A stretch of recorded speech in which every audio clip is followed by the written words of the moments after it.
Buenos dias, buenos tardes mga amigos, mga amigas sa aking mga kayubi sa Usapang Batas. Magandang araw po sa inyong lahat. Ako po ang inyong lingkod, Attorney Rene Bueno. Kanina pong umaga, January 16, 2026, formal na isinampa ni Congressman Leandro Lebiste ang isang independent civil action sa ilalim ng Article 33 ng Civil Code sa Balayan, Batangas. Okay? So, ito ay may kaugnayan doon sa mga vlog ni Claire Castro tungkol sa renewable energy projects ni Congressman Lebiste. Sabi ni Lebiste, ang layunin daw niya ay hindi ipakulong si Jose Claire Castro, kundi linisin ang kanyang pangalan at humingi ng 110 million bilang bayad pinsala. Yung damages daw. Sobra naman ang laki nitong hinihingi nitong si Congressman Lebiste. Ano ang pinaparatang niya kay Claire Castro, kay Yusek?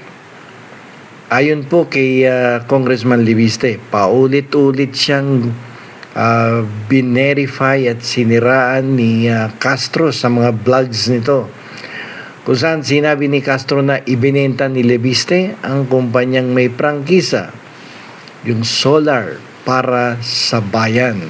Binenta daw sa MGen. Ngayon ang depensa ni Lebiste dito is that hindi daw niya binenta tong kumpanya nito. Nilinaw niya na ang kumpanyang ibinenta ay yung SPNEC, na wala naman daw prangkisa yon. At ang kumpanyang may prangkisa ay yung SPBC, Solar para sa Bayan. No, at kailanman hindi niya pa daw to ibinebenta, no, kahit kanino. So tanungin natin na independent civil action pinail sa korte sa Balayan, Batangas. Ano ang ating analysis dito?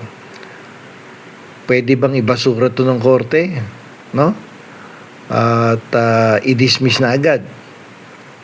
Alam niyo po, kahit seryoso ang paratang, may mga legal na harang dyan na maaari magpabaksak sa kasong isinampa ni Congressman Lebiste laban kay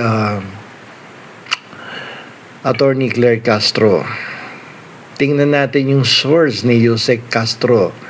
Ang source ng kanyang mga statement ay si Ombudsman Boying Remulla. Inamin ni Lebiste sa isang interview na ang source ng balita ay si Ombudsman Boying Remulla. So, bakit ito mahalaga? Ayon sa batas, ang pag-uulat ng mga pahayag mula sa isang opisyal na investigasyon ay itinuturing na qualified privilege. Ang tanong kasi dito kung ang ombudsman mismo ang nagsalita sa radio program na iniimbestigahan ng pag-flip ng franchise, paano magiging malisyoso ang isang tao katulad ni Jose Claire Castro na nag-uulat lamang ng sinabi ng pinakamataas na anti-graft official ng bansa, si Ombudsman Boying Remulla? Dahil si Lebiste ay isang kongresista, hindi sapat na napatunayan niyang mali ang balita. Kailangan niyang patunayan ang actual malis. Ako, itong actual malis na to, ilang beses ko na na-discuss ito sa aking YouTube channel. Maraming beses ko nang ipaliwanag, no, na hindi basta-basta malis lang ang dapat mong patunayan kapag public figure ang iyong direreklamo o nareklamo. Dapat actual malis. Okay? Sa kaso po ni Yuchenko versus Manila Chronicle, dito sinabi ng Korte Suprema na kailangang mapatunayan na alam ni Jose Castro na nagsisinungaling siya o kaya ay sadyang binaliwala niya ang katotohanan. Yan ang mensahe ng Korte Suprema doon sa kaso. Ang hirap sa kaso kasi mahirap patunayan ng reckless disregard kung ang pinagbabasihan mo ay pahayag ng ombudsman. Medyo mahirap yun. At ang sabi nga ng Korte Suprema dyan, huwag kayo masyadong onion skin, no? Pag kayo ay nasa public service. Hindi kayo dapat pikon dyan. At kung pikon kayo, umalis na lang kayo sa public service. Alam niyo po, itong kasong ito ay higit pa sa away ni Labiste at Castro. Ito ay tungkol sa kung paano kalawak ang kakayahang magsalita sa ating bansa. Dapat nating tandaan na kapag ikaw ay nasa gobyerno, like for instance, in the case of Labiste, pag naglilingkod ka sa bayan, dapat matibay ang sikmura mo. Medyo dapat hindi ka balat sibuyas. Yan ang madalas sabihin ng Korte Suprema. Sa ilalim ng ating batas, tulad sa kasong Borjal versus Court of Appeals, ang mga opisyal ng gobyerno na tulad ni Congressman Labiste ay inaasahang may thick skin.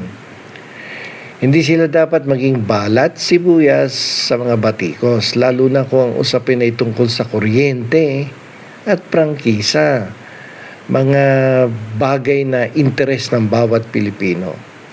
Matter of public interest yan no? At pag yan ang usapin, teka muna, no, bakit mo ako kakasuhan ng cyber libel or libel?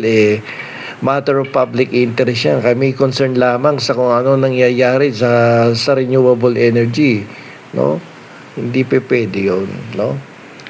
So dahil ang source ng information ay si Ombudsman Remulla, ang pabor ng batas ay madalas na napupunta o mapupunta kay Yusek Castro. Mahirap ituring na kriminal or libelous ang pag-echo sa boses ng hustisya. Dito kasi parang yung sinabi ni Yusek Castro, parang summary lang yun nung pinagsasabi ni Ombudsman Remulla. Ineko lang niya, di ba? Ngayon, yung paghingi ng 110 million ay maaaring makita ng hukom hukom bilang isang paraan para manakot o busalan ang mga kritiko. Alam niyo po, karaniwan binabasura ng korte ang mga ganitong klaseng kaso. At upang hindi matakot ang publiko at media na magbantay sa mga opisyal ng gobyerno. So, malamang mapunta to sa dismissal of the case. Kung pananatilihin ng korte ang proteksyon sa free speech, ang kaso ay may malaking tsansang may basura. Madidismiss yan. Ito ay magsisilbing paalala na ang karapatan ng taong bayan na mag-usisa ay mas matimbang po kaysa sa nasaktang ego o reputasyon ng isang makapangyarihang politiko. So, kung ayaw mo sa mapintasan, ayaw mong mapupulaan, ayaw mong makikriticize, it's better for you to resign na lang bilang congressman. Attorney Bueno, law and beyond. Learn the law, know your